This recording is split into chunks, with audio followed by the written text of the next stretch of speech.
Olá, sejam bem-vindos. O objetivo da aula de hoje é apresentar o papel da enfermagem na coleta de amostras biológicas e exames laboratoriais. Meu nome é Beatriz Dorcaniceiro, eu sou biomédica com habilitação nas áreas de análises clínicas e farmacologia e mestre em ciências pela Universidade de São Paulo. Atualmente sou professora desta instituição, atuo na disciplina de histologia, citologia e embriologia do curso de enfermagem e também sou responsável pelas disciplinas de microbiologia, parasitologia e farmacologia do técnico de enfermagem. Deste modo, vamos iniciar a nossa aula comentando sobre a importância da enfermagem na coleta das amostras biológicas. Isso porque a enfermagem é a principal categoria exposta à contaminação com os materiais biológicos. Haja visto que é o maior grupo nos serviços de saúde e ainda apresenta o maior contato direto na assistência ao paciente. Contudo, essa exposição pode variar, dependendo do tipo e frequência de procedimentos realizados. Segundo a Anvisa, é definida a amostra biológica como todo tecido ou fluido constituinte do organismo humano, tais como excrementos, fluidos corporais, células, tecidos, órgãos ou outros fluidos de origem humana ou isolados a partir deste. Assim, são considerados amostras biológicas sangue, urina, líquor, líquido pleural, fezes, escarro e outras secreções. Todas elas são importantes para análise e diagnósticos de doenças. Assim, para análise de qualquer exame, é imprescindível a realização de uma boa coleta. É nesse cenário que surge a equipe de enfermagem. Por quê? Porque é ela que vai atuar diretamente no processo de coleta de materiais biológicos.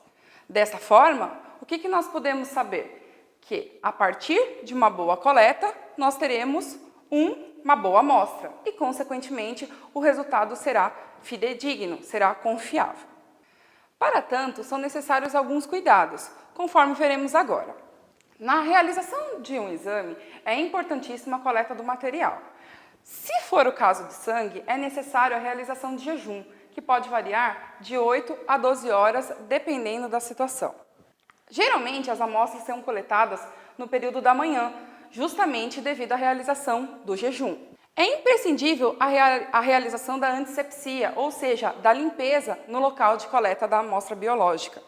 Também é necessário cuidar com o tempo de envio de amostras para o laboratório, visto que existem exames que precisam ser analisados logo após a realização da sua coleta. O uso prolongado do torniquete, popularmente conhecido como garrote, e também o uso de medicamentos pode interferir no resultado do exame, por isso é necessário maior cuidado, maior atenção. E também é necessário atentar para evitar erros de identificação do paciente, identificação da amostra, ou ainda uma coleta de volume inadequado ou alterado da amostra. Isso tudo acabará acarretando problemas na análise e até mesmo no resultado da amostra. Em relação à coleta, existem várias coletas de material biológico que podem ser solicitadas.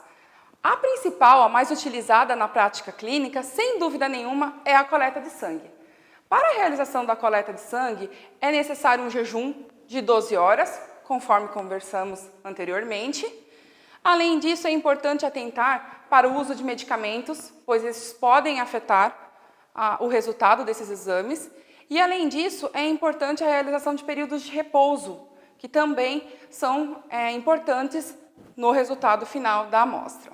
É importante também, para quem realiza a coleta, observar a temperatura do paciente, visto que, no caso de uma hipotermia, a coleta por punção venosa será muito mais difícil, ela estará prejudicada, então é importante você atentar à temperatura do paciente. Também é imprescindível a realização da antisepsia.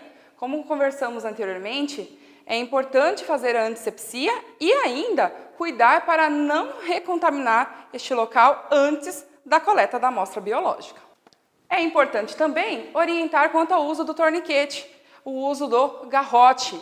Ele deve ser utilizado de maneira adequada e não pode ser utilizado de maneira prolongada, haja visto que causará alterações nos resultados dos exames. Em relação à coleta, aos tipos de punção que podem ser realizadas para a coleta de sangue, temos 3. A punção venosa, a punção arterial e a punção capilar. Porém, nenhuma delas pode causar hematomas ou qualquer outra intercorrência no paciente. Em relação à punção capilar, ela é utilizada apenas para situações específicas, como, por exemplo, quando se deseja volumes pequenos de sangue. No caso do teste do pezinho, para o HGT, por exemplo. Em relação à punção venosa, esse tipo de punção é realizada em vasos específicos denominados veias, principalmente na região da fossa antecubital do braço, nas veias cefálica e basílica. Nesse tipo de punção, você consegue retirar um volume considerável de sangue para a realização dos exames laboratoriais. Caso não seja possível a coleta neste local, você pode optar por regiões alternativas, como, por exemplo, o dorso da mão. Contudo, este tipo de punção é um pouco mais dolorida. Locais alternativos, como tornozelo, região inferior do punho, extremidades inferiores, não são recomendados devido ao grande risco de contaminação. Em relação à coleta, essa pode ser realizada pelo sistema aberto ou pelo sistema fechado. O sistema aberto é aquele composto por agulha e seringa. Já o sistema fechado é aquele composto pelos tubos a vácuo. Este sistema é o mais utilizado, mais empregado na prática laboratorial. Haja visto que ele fornece maior segurança ao profissional que está realizando a coleta, já que o sangue é coletado diretamente no tubo, ao contrário do que acontece na seringa. Quando você coleta com a seringa, é necessário a transferência do material para o tubo e, consequentemente, o risco de contaminação do profissional é muito maior. Contudo, é importante lembrar que pacientes que apresentam difícil acesso venoso, pacientes que apresentam fragilidade capilar ou ainda crianças pequenas não devem realizar punção com o sistema fechado. Então, recomenda-se a coleta com o sistema aberto. A punção venosa é indicada para a realização da maioria dos exames de sangue. Alguns cuidados são importantes, como, por exemplo, se a punção for realizada do catéter central. Caso seja realizada por uma coleta de sangue pelo catéter central, é importante se aspirar 10 ml de sangue e então desprezá-lo para somente depois proceder à realização da coleta de sangue que será destinado para a amostra. Após esse procedimento, é necessário fazer a limpeza do catéter com soro fisiológico para retirar qualquer vestígio de sangue que esteja presente naquela região. Em relação à punção arterial, como o próprio nome diz, a coleta de sangue é realizada em vasos denominados artérias. Esse tipo de punção ele é indicado apenas em situações específicas, onde se deseja avaliar, por exemplo, o pH ou os níveis de oxigênio e gás carbônico presentes no sangue. Para esse tipo de coleta, recomenda-se o uso de agulhas e seringas heparinizadas, portanto, a coleta por sistema aberto. E recomenda-se também a coleta em vasos como a artéria femoral, a artéria radial ou até mesmo a artéria braquial. Ele é indicado principalmente quando se deseja avaliar doenças respiratórias, para determinar a eficiência da terapia com a oxigenação e também para verificar o funcionamento dos rins. Contudo, é importante lembrar alguns detalhes, como, por exemplo, o uso de anticoagulantes. É importante, antes de realizar a coleta, verificar se o paciente usa ou não anticoagulantes. Haja visto que o sangramento proveniente das artérias é muito maior do que o sangramento venoso. E o uso dos anticoagulantes poderia potencializar esse sangramento. Então, é importante atentar para essa situação. Além disso, você precisa verificar se o paciente está fazendo algum procedimento, alguma terapia com base em oxigênio. Se ele estiver, recomenda-se a realização da coleta após 20 minutos do término do procedimento. Senão, o excesso de oxigênio também vai interferir na análise do exame. Uma coisa muito importante, A punção arterial, em nenhum momento, é alternativa para a punção venosa. Por quê? Porque, além dela apresentar uma maior dificuldade, ela apresenta um maior risco de contaminação. Então, sempre que possível, recomenda-se utilizar a punção venosa e a arterial apenas para casos específicos. Quanto aos anticoagulantes, sabe-se que essas substâncias são responsáveis por evitar a coagulação, ou seja, elas são úteis para separar o plasma da parte celular. Quando se deseja obter, então, plasma, deve-se obrigatoriamente utilizar anticoagulantes. Porém, quando se deseja obter soro, a coleta é necessariamente realizada sem a presença dessas substâncias. Em relação aos anticoagulantes, temos como principais, os mais empregados na prática laboratorial, o citrato de sódio, indicado para avaliação da coagulação e que apresenta a tampa azulada. A heparina de sódio, indicada para avaliação bioquímica e que apresenta a tampa esverdeada. O EDTA, muito empregado para análise hematológica e que apresenta a tampa lilás. E, por fim, o fluoreto, indicado para avaliação bioquímica, principalmente para a dosagem dos níveis de glicose, como, por exemplo, na glicemia, e que apresenta o tubo com a tampinha cinza. Caso seja necessário a coleta de soro, como dito anteriormente, não poderá ser utilizado nenhum anticoagulante. Então, recomenda-se a coleta ou em um tubo vermelho ou em um tubo amarelo, ambos sem anticoagulante, porém o amarelo ainda contém um gel ativador do coágulo, que favorece e facilita a formação do coágulo com maior rapidez. Caso seja necessário a realização de vários tubos em uma mesma coleta, deve-se priorizar a seguinte sequência. Primeiro, se realiza a coleta dos frascos de hemocultura, seguida pelos frascos contendo citrato, frascos sem anticoagulante, depois temos a coleta com heparina, EDTA e, finalmente, a coleta com o fluoreto. Em relação aos exames laboratoriais que podem ser realizados utilizando como amostra o sangue, existem vários. Os mais empregados na prática clínica são o hemograma completo, indicado, por exemplo, nos casos de suspeita de anemia, algumas infecções ou até mesmo distúrbios de coagulação.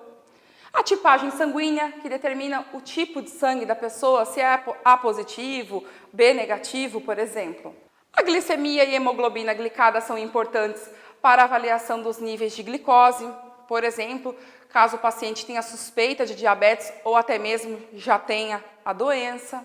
Colesterol total e frações, assim como os triglicerídeos, são importantes para avaliar o perfil lipídico. Além disso, temos a albumina, a globulina, como formas de avaliação das proteínas totais e até mesmo frações. E ainda temos os parâmetros enzimáticos, para avaliar, por exemplo, o pâncreas, através das enzimas amilase, lipase e tripsina, enzimas cardíacas como a troponina, CK e CKMB, que apresentam-se alterada no caso de um infarto, por exemplo, enzimas como fosfatase alcalina, TGO, TGP e GGT, que podem apresentar-se alteradas caso o paciente tenha alguma doença no fígado.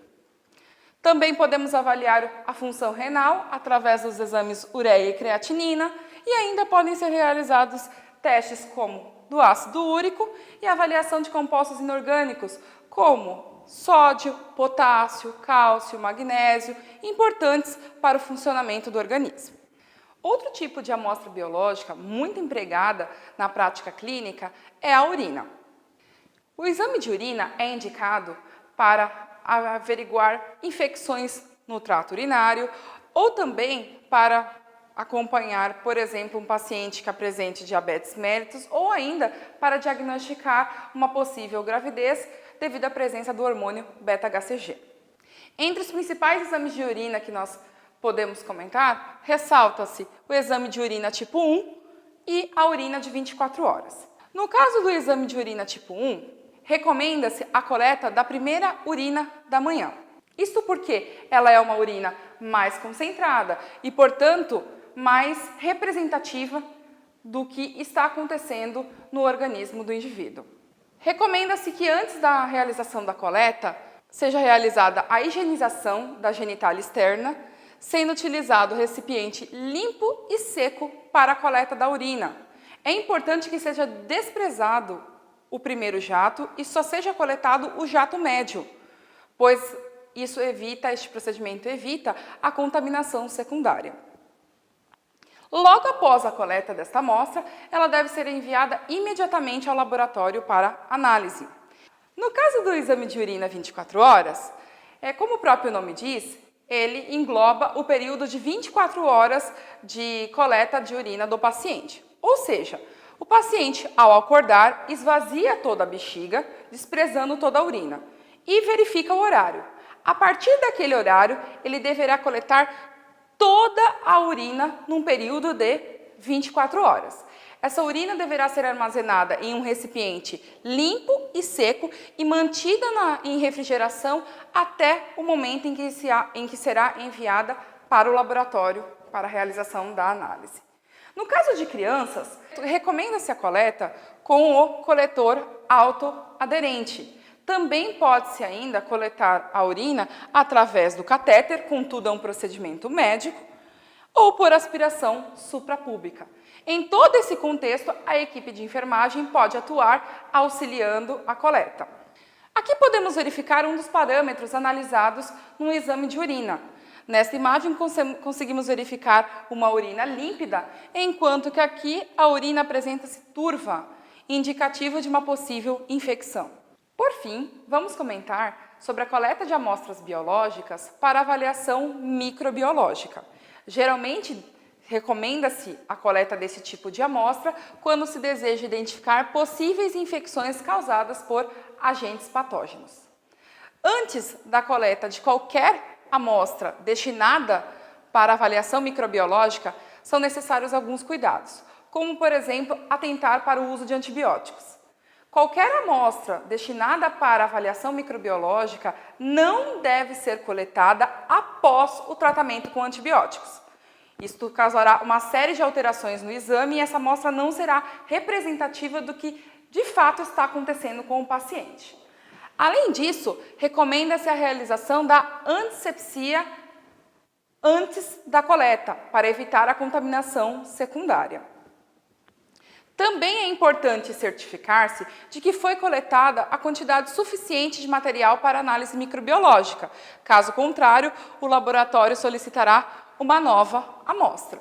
Uma das amostras biológicas que pode ser utilizada, então, para avaliação microbiológica é o sangue, através do exame hemocultura.